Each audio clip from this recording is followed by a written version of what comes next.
Hello, good afternoon. I'm Rosemary Crawford, your host for this episode of The Politicians, produced by Flo Taylor. Now, this is a special one-on-one episode with County Councilman William Robinson, and we're so happy to have you here today. This is a pleasure and an honor to have someone of your caliber, elected official, be with us today on our program. I just want to start off by saying, or asking you, County Councilman, how did you get involved in the political process? Just call me Bill. Okay, sir. When I was in high school and deciding what college I would go to, and I went to The Ohio State University, where I got my bachelor's degree in political science, I thought about what did I want to be, what did I want to do? And I thought of two areas of study, history and political science. And I settled on political science because I really liked government and politics. And the person who probably inspired me the most, this might be a shock to a lot of people, was former President Dwight Eisenhower. Okay. When he was running in 1956 for the Republican nomination for President of the United States of America.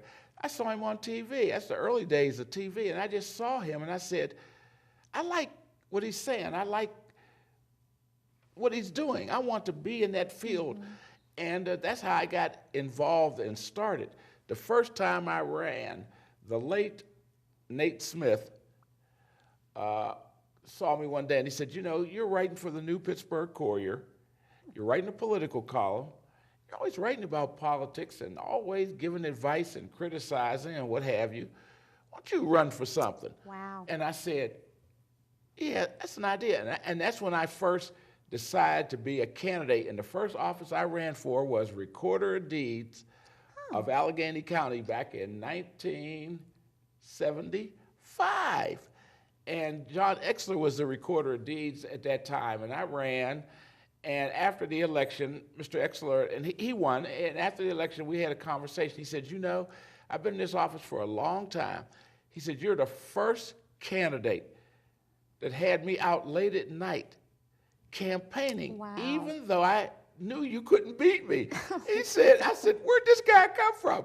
And I was naive, mm-hmm. And my wife and I, we went out and we campaigned. I remember on an Easter Sunday, she was pregnant with my son, and we're out there campaigning in Clarendon and another place. I said, see, when I'm out at night, I'm not chasing after women, I'm chasing after some votes. I said, now you're out here with me on an Easter Sunday. So I ran for Recorder of Deeds, was not successful. Then I ran again for city council when Judge Frank Lucchino retired as a city councilman and ran for, he wanted to be appointed a city magistrate. He was on his way to becoming a judge in the Allegheny County court system. And in a sense, I replaced Frank Lucchino. So that's some of the early history of my enthusiasm and my involvement. And I just did a lot of reading, a lot of studying. Wow. I met a lot of people, made a lot of mistakes. Mm-hmm. And the few things that I did correctly put me in a position to be successful to get elected to city council in 1977, Pittsburgh City Council. So it took you a few years, yes. But now let me ask you, did you feel that you have any mentoring? This came up in a prior episode with City Councilman Daniel Lavelle. He said that he was mentored. Did you have any mentoring that benefit? I wasn't skillful or knowledgeable enough to search out a person mm-hmm. and ask them to mentor me, mm-hmm. nor did anyone approach me. So I mm-hmm. learned a lot of things mm-hmm. the hard way. Okay. I did have an uncle, my late Uncle Hubert Cromwell Smith, mm-hmm. who used to be a member of an organization that no longer exists, the Allegheny County Colored Democrats. Wow. And we used to meet every Saturday, my uncle and I, and we'd talk about politics. He gave me my first $100 contribution to my campaign. Wow. When I ran for city council, and we talked about politics, and he shared his experiences and advice and put me in contact with a few people. But I wasn't fortunate enough to have a mentor. Mm-hmm. I wish I had a mentor. It would have yes. saved me a lot of pain and suffering. Mm-hmm. But by learning the hard way, mm-hmm. I think I have a PhD in politics okay. now. Okay, well, that's good information.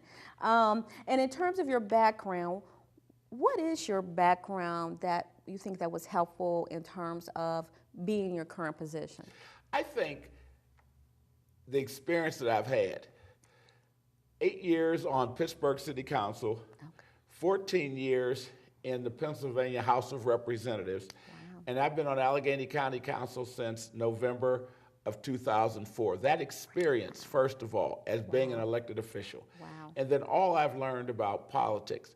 I'm a much smarter and better politician today than I was even 10 years ago. And I met a lot of good people along the way.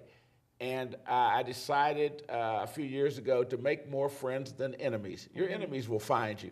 Make friends. It's the friends that are really going to help you. Right. And I was dedicated to politics. I was dedicated to government.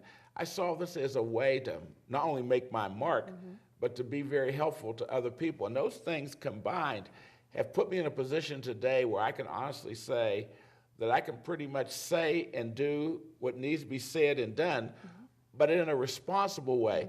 And I'm always appreciative of the support I receive, and I feel I have to be accountable for what I say and do. So it's not just simply a question that you don't have to worry about what someone says about you. You have to be responsible and accountable.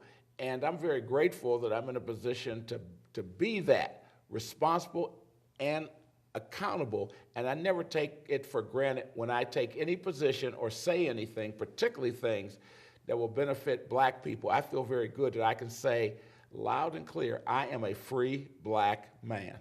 Okay. Now, what is county council? For those people out there who may not really understand, because we're using city council and county council. What is county council? County council is the county version of city council or a borough council. We pass legislation that affects people throughout Allegheny County. We pass the legislation that deals with selling county land. We pass legislation that deals with the operation of the county parks, the county roads. Anything that deals with the county of Allegheny is under our jurisdiction. We work along with the chief executive, who's supposed to take the laws that we put in place and execute them, make them happen, run the government from day to day. And of course, there's the judicial branch, our Court of Common Pleas. So together, all three of us, we make up Allegheny County government, but the council is the legislative body. We're similar to Pittsburgh City Council or a borough council. And what is your role on Allegheny County Council? Well, I had the pleasure of serving as the Budget and Finance Chairman for almost 8 years. Okay. And it was a great experience, worked with some great colleagues and some great staff. I'm a very staff-oriented councilman. I believe that we ought to utilize our staff and their expertise, and that we should not involve them in our political battles. I think each member of county council is old enough and mature enough to fight their own political battles. I don't think we should be throwing our staff up under buses. Let's throw each other up under a bus. Staff is there to serve everybody, and to that extent, I'm very glad that I rely upon not only the advice of staff, but their expertise. Sometimes a staff person in a private meeting can tell you something that you need to hear. And sometimes they can tell you when they think that perhaps you're getting ready to do the wrong thing. It's always up to the member of council to do what he or she thinks they're grown enough to do. But staff has a different perspective, and they can do the work for you, and you can work them till they drop if you want to. But I think it's best to work along with them so that when you're shaping your legislation and trying to get support from it, that you have taken advantage of people who are working day to day in government and who perhaps know a little bit more than you know about what you're getting ready to do. Okay, so you're saying, and those staff people, they're not elected, correct? They're hired. They're hired. They work for Allegheny County Council. We have 15 council members, and we have 7 staff people. We have a very small staff, a very intimate staff. We work in close contact with them, and to me, more reason to not only treat them with the utmost of respect, but realize they're working for people who may disagree with you. Okay. And their value is letting them tell you what they need to tell you, respecting the technical expertise they have, and also that they have a lot of other work that does not relate to you, just relates to the running of the council day to day, and you want to give them time to do their job. And in terms of the elected officials for you, what district do you serve? I represent District 10. Okay. Hill District, Oakland, I represent Bloomfield, Highland Park, East Liberty, Homewood Brushton, Wilkinsburg, and Forest Hills. Much of the city, it sounds like. And Yes. how often are the elections for county councilmen? County council members serve for 4 years. Okay. All of us don't run at the same time, so there are staggered elections. I'll be a candidate next year for a 4-year term. So in 2015, Bill Robinson will be running again as a councilman to represent District 10. The chief executive will also be running, and the county controller and a couple of my colleagues. I'm in an even-numbered district, and I believe next year it's the even-numbered districts that will be running. I haven't spent as much time as I normally would trying to figure out who runs when, where, or how. Right. I've been too busy trying to represent the people at the 10th County Council District, but next year I'll be running for a 4-year term. My term ends at the end of next year, the end of 2015. So I'll be running in the spring primary of 2015. And you mentioned your constituents. What type of issues do you handle, and what type of issues do you not handle? The biggest thing for me over the last few years has been creating a black agenda, to do something that's never been done. Not so much a black agenda, but using a black agenda as the agenda that the county ought to be pushing to help everybody. Okay. It's usually the reverse. Everybody's agenda is used to help black people. And I'm saying most of my constituents are black, African Americans, Negroes, colored, whatever term you want to use. And that their concerns and their interests are as legitimate as anyone else's. And that there's a lot of value in using the black experience, the black agenda, building black families as a way to show Allegheny County how it can improve itself. I've spent a lot of time trying to make sure the rules of government, the rules of county council and the rules of the county are understandable, and that we as council members and people in the judiciary and the executive branch and other elected officials pay attention and obey those rules. So I spend a lot of time in what I call institution building. When I'm long gone, Allegheny County Council is still going to be here. That institution has to be respected. That institution has a job to do. And so I decided that I would use some of my experience and expertise to help build the institution. So those are two things. Perhaps the third area is finding ways to work cooperatively with my constituents and my colleagues to make sure this county stays financially solvent, that we can pay our bills, that we have enough revenue, that people are being treated fairly on their property assessments, et cetera, et cetera. The one thing I haven't spent a lot of time doing is constituent services, because we don't have staff. Okay. Council members don't have individual staff. We have to depend upon those 7 people and then working cooperatively with the administration to get things done. Council members are prohibited by law from getting involved in trying to help people find jobs. We're prohibited by law from doing a lot of things that people are unaware of. So if a constituent calls me, and let's say they live in the city of Pittsburgh, where most of my constituents live, I go to the person who's in charge of constituent services, who's been in county government for maybe 40 years, tell him what my issue is, and then he finds the people in city government or wherever it is, county government, that can solve that problem. But I don't have anyone on my staff that I can send to meetings. I don't have anybody that can write press releases for me. In other positions I had, specifically when I was in the state house, I had my own radio program. I had an article every week in the New Pittsburgh Courier. I had 4 staff people. I had an office in Harrisburg. I had an office in the Hill District. Now I have an office in the courthouse up on the 2nd floor, a much smaller office, and I have to depend upon those staff people who have other jobs to do to write the press releases. I don't have a radio program. I don't have a television program. And so I have to depend upon the staff to do things that when I was in the legislature, I had a staff that could do it, or there were staff provided to me. So it's a small operation. We're part-time council members. We're paid $9,000 a year, and we get $3,000 in expenses. We're paid $450 for every council meeting until the $9,000 runs out. And at the end of each year, if you haven't spent your $3,000, and you have to provide receipts and vouchers, then that money would go back into the general fund if you don't spend it. So it's not the kind of position where you're going to make a lot of money. And it's probably suited to people who want to work part-time, maybe some older people.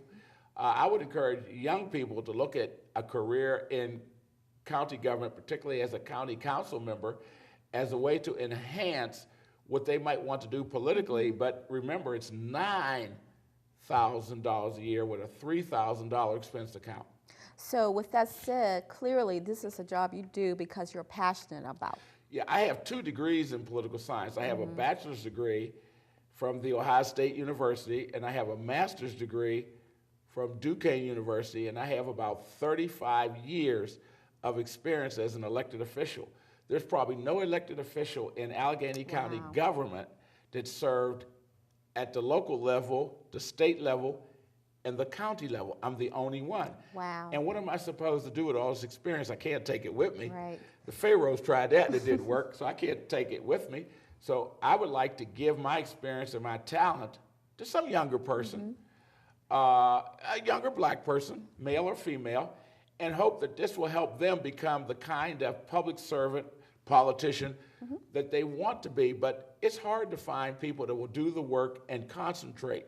It's easier, I think, to find someone who wants to make statements, go to meetings. But when you talk about the hard work of learning the job, doing some reading, using technology, they're few and far between. And then when you say to them, guess what, at the end of all this, you might come to county council and get $9,000 a year. Right. Even though we get $450 for every meeting, up to $9,000. This is a job better than being president of the United States in terms of getting paid for going to meetings. Right. And we only meet twice a month for our council meetings, the first Tuesday and the third Tuesday of every month. So that's $900 per month when you're meeting. But when that $9,000 is gone, it's gone. And so I think that that's good for our viewers to hear, that if someone is really serious about doing something and learning, you may be willing to be a mentor. So, and now you did talk a little bit about real estate and land. There's a lot of issues you hear coming up about the Marcellus Shale. Right. Could you give a little background, because some of our viewers may not know what that is, and what is it, and what's going on in Allegheny County, where they'll be drilling, and how will the parks be safe, is the water safe, all these issues I keep hearing about. The Marcellus Shale is a geographic area in New York and in Pennsylvania. It's a rock formation down under the earth, under the ground, where there is gas, natural gas. There's also water down there. Our county executive has chosen Deer Lakes Park in the northeast corner of our county as a place where he thinks we ought to allow drilling on county land, if not on the land, under county land. That can only be done with the approval of Allegheny County Council. This drilling has become very controversial in large measure because there are those who believe it would adversely affect the parks. The chief executive doesn't share that perspective. He believes that the drilling can be done under the park safely and that we can address the environmental issues and other issues. County Council's trying to gather information right now to determine if fracking, that's the process of breaking up this rock and shooting the gas up, is worth it, because you bring up the gas, but you also bring up all this water, which the environmentalists and some others say is not good. People who want to save the parks and keep the parks for recreational enjoyment, et cetera, saying no matter how much money you can get, don't do it. Don't drill. I've been trying to get as much information as I can, not only from the environmentalists, but from the administration and my colleagues. In the several months that we have been considering this issue, we don't have a bill before, so we're considering the issue. People come into each and every one of our council meetings opposed. No one, not one single person, has come in and said it's a good idea to drill under the parks. I've never received one communication that said, Bill Robinson, drill under the parks. I've talked to a lot of people who have said, Bill Robinson, don't allow drilling under the parks. And I've said to them, if drilling under this park, Deer Lakes, or the other parks can produce $500 million over 10 years, it'll be hard for me to ignore it because I believe the county has some fiscal challenges that are going to require that kind of money, about $50 million per year over the next 10 years. I don't think there's any evidence that if you drilled under every park in Allegheny County, you could produce $500 million. And I don't believe if you drill under Deer Lakes Park, you could produce $10 million. Now, there are people who disagree with that. And I don't mind standing my ground on this issue. And I think that the more information that the administration provides and that the drilling industry provides, the better chance they have of drilling under the parks. Okay. But right now, I don't believe there is sufficient votes on Allegheny County Council to approve drilling under Deer Lakes Park or any of the other parks. And I would hope that somebody would come forward and speak on behalf of drilling under either Deer Lakes, North Park, South Park, Settlers Cabin, anywhere else that they think it can be done safely and can produce some income. My concern is not only for the environment, but if we do this and we're going to be paid, I think we ought to be paid a substantial amount of money so that that money can be applied to the very pressing fiscal needs of this county. Now, you're mentioning money and taxes. We have the gaming. We may have money from the fracking. Will any of this money, this income, result in lower taxes for the people that live in Allegheny County, possibly? Right now, the only money that this county receives that's supposedly dedicated to reducing taxes is money that would come in from casino gambling. Okay. But there's nothing, to my knowledge, in law, carved in stone, that says money coming into Allegheny County will be used to reduce taxes. But there are those of us who believe, again, if we're going to drill, some of that money should be dedicated to reducing property taxes. I think until a bill is submitted by the administration or one of my colleagues on county council, and we find out what they're proposing, how any money to be derived is spent is still an open question. So I've been making several suggestions. Why not take the money from fracking, if we allow that to happen, and use it to support the community college? You came up with an idea. Why not use some of it to reduce taxes?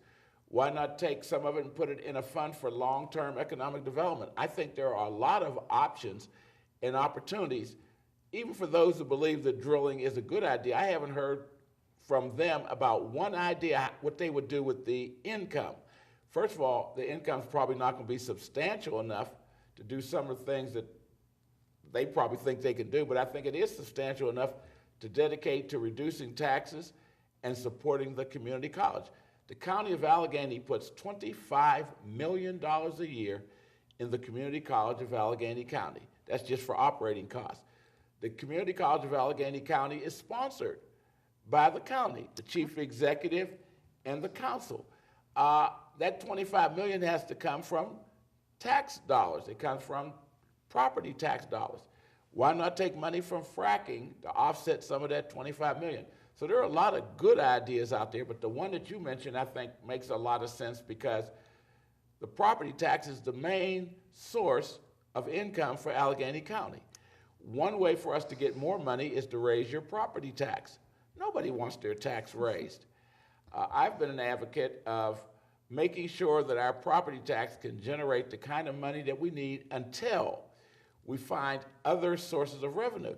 But I've been on council 10 years, and we haven't found another substantial source of revenue. Just recently, a couple years ago, we raised the property tax. In my opinion, we didn't raise it high enough, and we might have to go back to taxpayers soon and say, guess what? We need more money.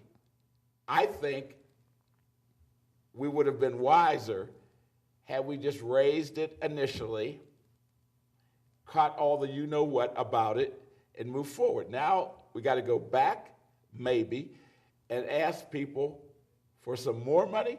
I don't think they're going to love us anymore. Well, it's very interesting. And then I'll bring up one other issue I've heard in the background. Sales tax versus income tax. We do not have a sales tax.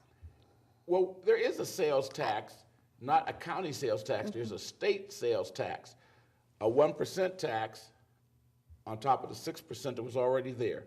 That money is used to support the work of the regional asset district, the libraries, our stadiums, and some other infrastructure. It does not support the August Wilson Center directly. Oh. The August Wilson Center is not a designated cultural asset. It's not covered under the law. I believe there are 11 designated cultural assets to get money out of that 1% sales tax that was added on to the 6%.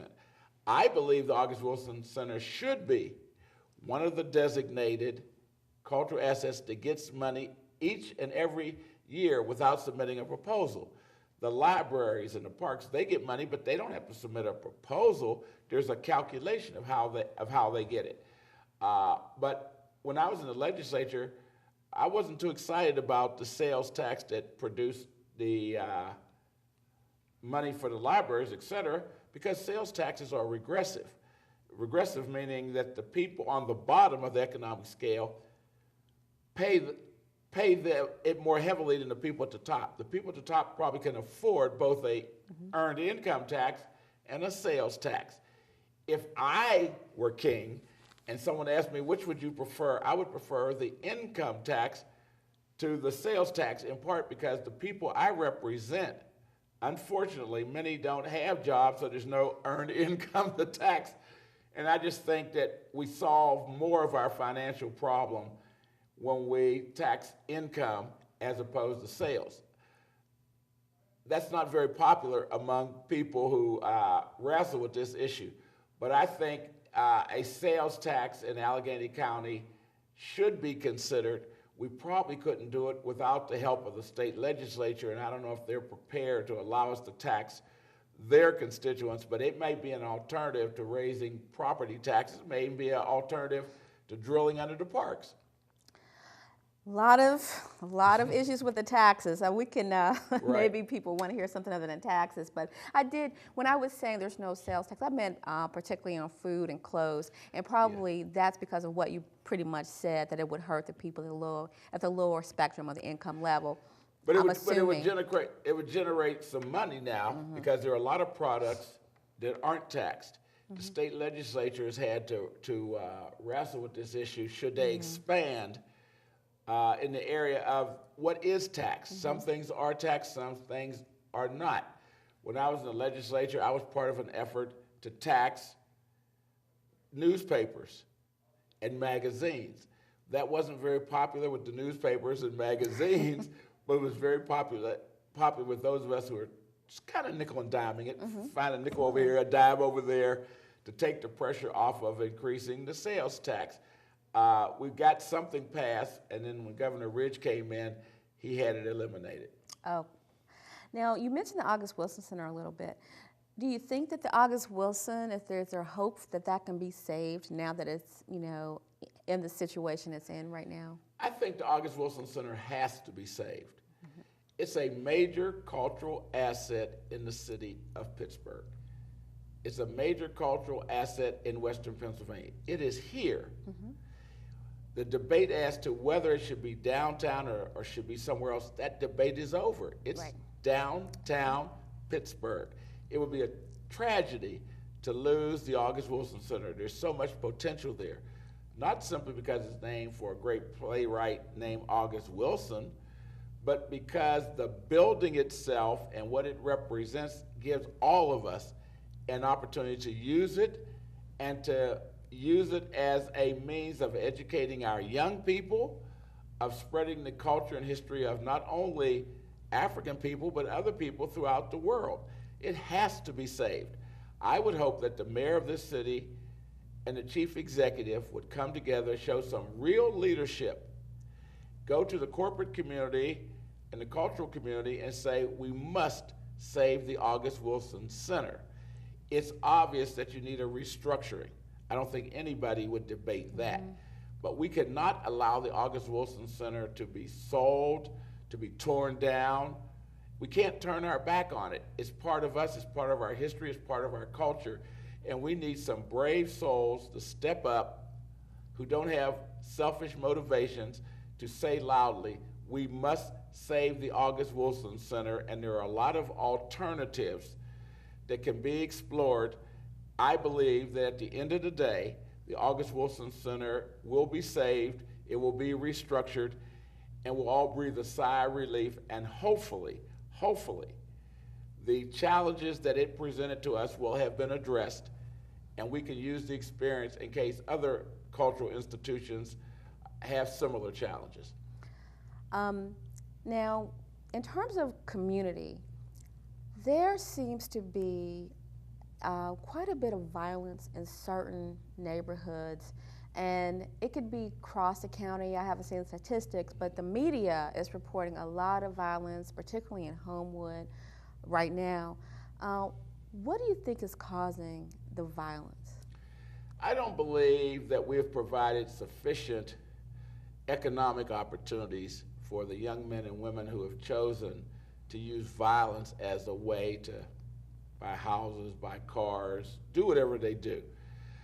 A community that's not safe, a community that's violent, no matter where it is in the world, is not one in which great economic development can be achieved. All you have to do is go over and see the terrible conflict between the Palestinians and the Jews, and to see the economic devastation it's brought on both people, because there's no peace, there's too much violence. You can't build Homewood, you can't build the Hill, you can't build Clareton, you can't build Wilkinsburg with all the violence, because the people who have the money don't want to make the investment. The first thing that has to be done is make the community safe. It has to be a safe environment for people to live and to work, and then you can have people invest their money. While the negative stories don't help, they do represent a certain reality. But one thing I found, the problems, the challenges of Allegheny County go beyond Wilkinsburg and Homewood and the Hill. They're out in what we might call the white community. Drugs, both the sale and use, is proliferating in our county. And I'm trying to convince my colleagues that as we address a black agenda, we're addressing an agenda that will make it safer for them, their families, and the people that we invite to live here and work here. We've got to solve this problem. I don't have the solution today, but it's obvious to me that black communities in particular have to be made safe, and we have to explore a lot of alternatives. As much as I am a spiritual person, I don't believe we're going to be able to simply hold prayer vigils when our youngsters are killed as a solution. There are other solutions that are more practical and sometimes hard for us to embrace. But if you have illegal activities going on in and around where you live, you're not safe, your family's not safe, and the community can never grow. Now, I want to talk a little bit, you mentioned drugs. Now, is it true that there's quite a few overdoses and deaths from drugs, but they're not necessarily being reported? Meaning, is the problem a little bit worse in the county than people actually may hear? I don't know if you have that information. I think that there are a lot of people who use drugs, and we don't know who they are. Some of them are over-medicated. Okay. But there are people who are in bars and taverns who are over-medicated. I think there are people who get sick and are ill from drug use. We hear about bodies being found in alleyways or in buildings. Those are the most celebrated cases that make it onto TV. I think we know about the deaths that are reported because the police get involved or the medical examiner gets involved. I think what we don't know a lot about is the number of people who are over-medicated. And I'm not talking about people who use prescriptions. I'm talking about people who are buying drugs on the street in all the communities, and you're hearing more and more about it. This whole proliferation of heroin, this is a relatively new phenomenon in some of the white communities. But in some of the black communities, you have a lot of heroin use too, because people are making it available cheaply. But these are people who don't care about the death and destruction in these communities. They care about the money. So I think we're learning more and more about who's using drugs, why they're using drugs, and are these drugs illegal? I'm an advocate for the medical use of marijuana. I realize it's a slippery slope, and I realize what's going on in Colorado and Oregon is going to help us identify the challenges, and it's also going to say to us, it's probably not a good idea to spread it around too much, but I think here in Pennsylvania and Allegheny County that there are too many people who are hurting and suffering for us not to find a reasonable way to use marijuana along with other drugs to help people who have medical problems.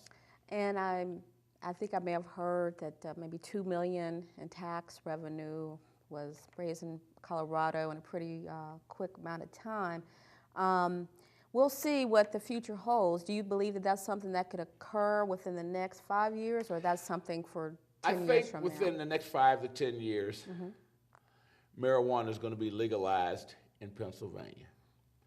I think that there's a downside, and there's a downside in Colorado. Sure, you can raise $2 million, but at what cost? There are many people who are adversely affected by what's going on in Colorado. There are youngsters who are living in homes where their parents are using the marijuana who are becoming sick. There's also people who are trying to take advantage of the legalization of marijuana in Oregon and Colorado to make even more money with illegal drugs. There are people going to Colorado and Oregon from states, maybe from Pennsylvania, buying drugs and trying to smuggle them back into Pennsylvania. So there's a downside. I don't know what Colorado's going to do with the money that they are raising by taxing marijuana, but I think if we decide in this state that we're going to legalize the recreational use of marijuana or the medical use, we need to be very careful about dealing with the challenges that come with it and how we use the money. I think what you don't want to do is proliferate the use of drugs. I don't think that helps any of us to proliferate the use of drugs, recreational or otherwise. I think we have to deal with the challenges that people have, do what we can for them medically, but I don't believe that the free and abundant access to drugs is in the best interest of people in Pennsylvania or Allegheny County. Okay. Now, with the communities, violence issues, drugs issues, about education, what role is education playing right now? Is there something that can be done, or is enough being done? I was fortunate enough to serve on the House Education Committee for about 12 of the 14 years that I served in the state assembly. I was there when the legislature approved charter schools. I voted against that. I believe that parents and youngsters ought to have as many opportunities and options as possible. That means charter schools, and that made a lot of people in the public school community dissatisfied with me. But I said to them, I could not in good conscience say to my constituents that the only option you have is a public school. In New York, there's a big debate going on as to whether or not charter schools and public schools can exist together. At the end of the day, it's about money. Where is the money to support a good public school system and at the same time support a good charter school system? I believe that public schools and charter schools need to coexist, even in the same building. And that we need to find money that will support both with the emphasis on what's best for this youngster. One size does not fit all. And I don't think we should let the charter school people and the public school people continue to fight among themselves over a limited amount of money. We need to have more money available.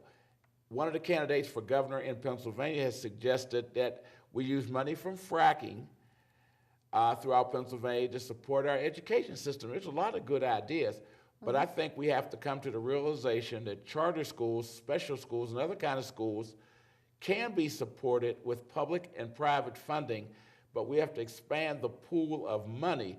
Otherwise, there will never be enough options for the youngsters, and the charter school people and the public school people will simply be fighting over a very small amount of money. It sounds like it's really, there's so many issues, and you're one person, and you have, how many people are on county council?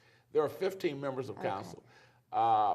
We have people who have an interest here or interest there. I'm probably one of the more focused members, that is, in terms of advocating for ideas and positions. And the council's only been in existence since 2001, 2002. I don't think the council's had a full opportunity for members to develop their expertise and their passion, where they can advocate. Say, I advocate for a black agenda unashamedly all the time. I've put in the public record what I think is a draft of a black agenda that needs to be worked on, needs to be fleshed out. And I've invited my white colleagues to join me, but I've also invited people in the broader community. Let's help fashion this black agenda. I don't think forging a black agenda distracts me from this interest I have in making sure the county is fiscally stable. It's all tied together. So there are probably very few council members who have staked out public policy areas of concern, legislative concern, like I have. And a lot of that comes from my 35 years of experience as a legislator. And it seems like, you know, with this amount of information and your willingness to be a part of it and to help guide, that I'm hoping that something, I mean, I know positive things have resulted, but more and more positive things would result. Do you think there's value to coalition building? I don't think there's any doubt. Way back in the late 60s, a professor, Charles Hamilton, out of Chicago, one of the colleges there, wrote a book on black power. And in that book, he very clearly said that coalition building was important for people of color, but that when you build a coalition, you have to have some shared interests, you have to have some very specific interests so that people can coalesce around them. Black people simply working with white people is not a coalition. The coalition building means that both parties, both groups, or if there's a third group, have their interests and they have their concern, and they find a way to pursue those interests and concerns together. I think it is essential that you have coalition building to address any major issue. And I think we've been very fortunate in Allegheny County to have some very good people with some very good ideas who believe in working together. There are others who want to do it on their own, and they have a spotty history of success. If you can build a coalition and put an agenda forward, I think you have a better chance of success than if you do it on your own.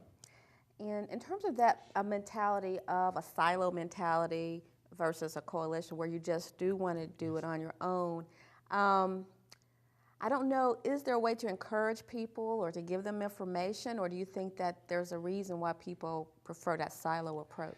I think people don't really appreciate the utilization of money. George Soros, T. Boone Pickens, I just named them as men who have a lot of money. The Koch brothers, they got a lot of money, and they want to get involved in social action and politics. They don't try to do it on their own. They try to bring people together, and they say, look, we have money. We even have some ideas, but you're going to need some money. Money is the oil of politics. It's the oil of government. So if we had a better appreciation of the utilization of money and what money can do, then we could probably get more done. The other thing is selfishness and ego building run counter to accomplishing things for people other than yourself. History has shown us that the selfish and the greedy get what they deserve. And for those who are Christians, there's lots of scripture that they can look at. They can look at Revelations chapter 22. They can look at all those letters that Paul wrote to those Christian churches that were built. We can look at the difference between the Ephesian church and the Philippian church. The Ephesians, they very much wanted to be like the Romans. But they were doing that at a time when Nero was burning Rome to the ground and blaming it on the Christians. They lost their focus. The Philippians were much more dedicated to what we call Christianity and much more dedicated to helping their brothers and sisters, whereas the Ephesians and some others, they went off trying to be like the people who are around them, and they got their just reward. So if history teaches us, as anything else, that it does repeat itself in Yes. some way, form, shape, or form. So hopefully people like you and people are learning from their history. Now, I wanted to ask, is there anything that you would like to share with the audience, something that I missed, something that you want, a message you want to send, or information you want to provide? Let me say this. Yes. I'm at the stage of my life, in my experience, I'm not looking for credit, looking to build legacy. I want the August Wilson Center to succeed, not because I have a vested interest there. No one called me on the phone and said, Bill, help the August Wilson Center. I decided to do this because I knew it was the right thing to do. And I'm trying to do it within my limited ability. I want my legacy to be Bill Robinson tried to help the August Wilson Center survive, and it did. I don't want my legacy to be that Bill Robinson tried to help the August Wilson Center survive, and it didn't. I'm not looking for anyone to put a plaque on the wall in the August Wilson Center for me or to plant any trees on my behalf. I've been around long enough. I have all the credit that I need. I have a music studio at the University of Pittsburgh named for me. Yeah. There's a building over on the, I think it's the south side, a senior citizens building, where there's a floor named for me. And I'm skillful enough, I can get credit. I'll just do a press release and claim credit for what I want credit for. I'm looking for accomplishment. I'm looking for legacy. I'm looking for something that's bigger and better than me. And that is to help other people grow and to prosper. So I'm not trying to promote myself outside of the context that I am an elected official and I have to run periodically, so I have to promote myself because I think I'm the best person for the job. But I want folks to understand that I'm in a position not to be concerned about credit, and I want to reach out to others who believe that and work with them. They want the credit, they can have it. But you want to save the August Wilson Center. Yes. And I want to ask you, is there anything that you absolutely believe in? Yes, I am a strong and faithful believer in Jesus Christ as Lord and Savior. I became a Christian. I was baptized at the St. Luke Baptist Church in Pittsburgh when I was 12. I was out of church at a point for over 20 years, but I never lost my faith. I never lost my understanding. I just lost my desire and will to go to church on a regular basis. I am now an active member of the St. Luke Baptist Church. I'm older, I'm wiser, and the teachings of William Coleman, who was my Sunday school superintendent, and Mary Hunt, who was my Sunday school teacher, have stayed with me, as well as the teachings of my father, George Foster Robinson, and my mother, Annie Robinson. So I believe in good, old-fashioned Christian values. I go to sleep every night feeling pretty good.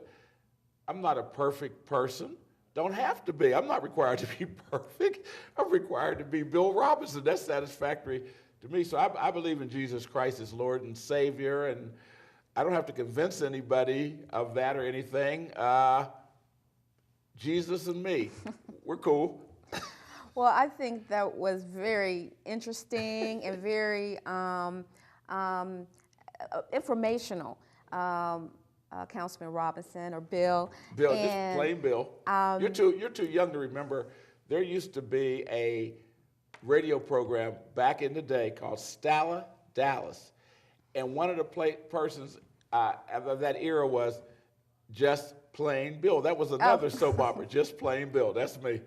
Well, I appreciate that, and I guess we do not have any questions from our producers today, and I do want to encourage our audience to register to vote, vote, and if you're not happy with our leaders, you can vote them out, because without being involved in this process, you can't have a role and you can't make things better. And history repeats itself, and let it repeat in a positive way. Thank you so much, Rosemary Crawford, the host of the show, The Politicians, with our special one-on-one episode with Councilman Bill Robinson, and it's produced by Flo Taylor. Thank you.